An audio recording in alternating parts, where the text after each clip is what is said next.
कैसा है तू और हमारा देश कैसा है? वैसा ही जैसा आप छोड़ के गए थे। यानी कि हम अभी भी अंग्रेजों के गुलाम हैं? नहीं, अंग्रेजों से तो हमें 1947 में ही आजादी मिल गई थी। अच्छा, तो अब तो हमारे अपने लोग देश चलाते होंगे ना? हाँ, तब तो देश काफी आगे बढ़ गया होगा।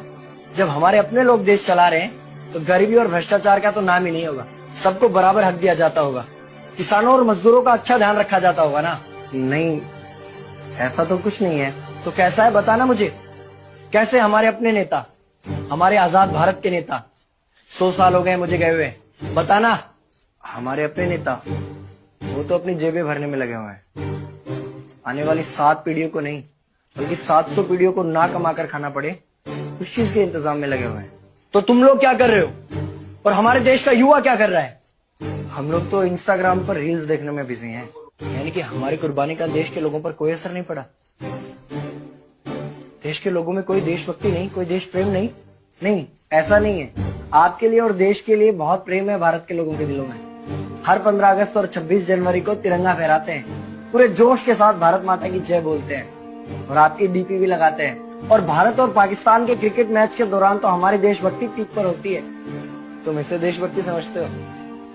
तो फिर क्या है देशभक्ति? अगर तुम्हारी देशभक्ति समाज को सुधारने में, गरीबों को अच्छी शिक्षा या बराबर का हक नहीं दिलाती तो कोई काम की नहीं है तुम्हारी देशभक्ति। भ्रष्ट नेताओं और सरकार के खिलाफ आवाज उठाओ, लोगों को एकजुट करो। लेकिन अगर हमने सरकार के खिलाफ आवाज उठाई या नेताओं से सवाल पूछे तो हमें एंटी नेशनलिस्ट कहा जाएगा या हमें गद्दार करार दे दिया जाएगा। तो डरता है। 23 साल का था मैं जब अंग्रेजों ने मुझे फांसी पर चढ़ा दिया। मुझे तो आतंकवादी कहा गया था। अगर अब नहीं जागे तो ये देश सोता रहेगा। ये सरकारें, ये नेता देश को बेच खाएंगे।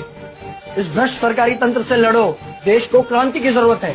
क्रांति यानी कि हमें हथियार उठाने होंगे, बंदूकें उठानी होंगी जैसे आपने उठाई थी। नहीं, हमारी क्रांति विचारों की थी। जब अंग्रेजी हुकूमत ने हमारी आवाज नहीं सुनी तो हमने और जोर से आवाज लगाई और अपने विचार रखे। और क्रांति केवल सत्ता को बदलने तक सीमित नहीं है, बल्कि इस भ्रष्ट अन्यायी तंत्र को जड़ से उखाड़ कर फेंकना है। पर ये होगा कैसे? अपने आसपास से शुरुआत करो। जो भी तुम्हें भ्रष्ट नजर आए उसके खिलाफ आवाज उठाओ, एक्शन लो। तुम्हारे टैक्स का पैसा नेताओं की जेब में जा रहा है, हिसाब मांगो। अपने वोट का सही इस्तेमाल करो, लोगों को जागरूक करो और इस देश को